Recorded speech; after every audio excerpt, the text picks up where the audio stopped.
Inilah Injil suci menurut Matius.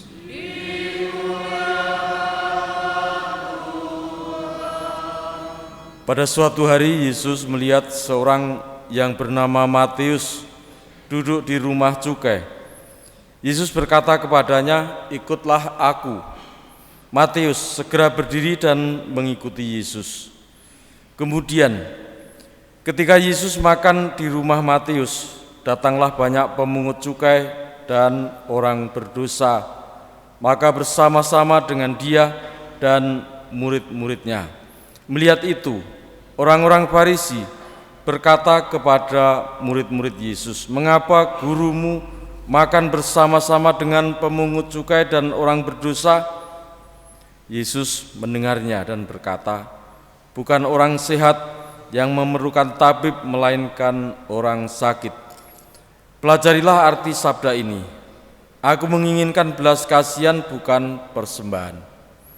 Aku datang bukan untuk memanggil orang benar, melainkan orang berdosa." Demikianlah sabda Tuhan. Terpujilah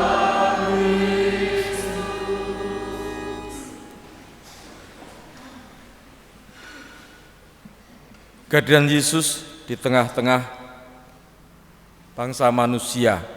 Ada banyak tanggapan, ada banyak reaksi yang muncul. Pertama di kalangan pemungut cukai yang pada zamannya dicap sebagai kelompok pendosa. Orang yang merugikan pihak lain, dan bahkan mereka pemungut cukai itu sebagai bahasa sekarang mungkin antek-antek dari luar daerah.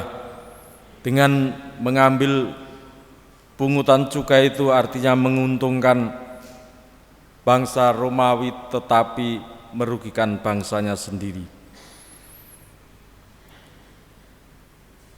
Tetapi para pemungut cukai, setidaknya kita mengenal dua, Matius dan siapa ya? Pemungut cukai itu. Syukurlah, orang yang memanjat pohon asem itu mengalami perubahan, mengalami pertobatan. Dari yang dicap sebagai para pendosa, jauh dari Tuhan, namanya pendosa, tetapi mengalami pencerahan hati dan pikirannya untuk kemudian mengikuti Yesus Kristus.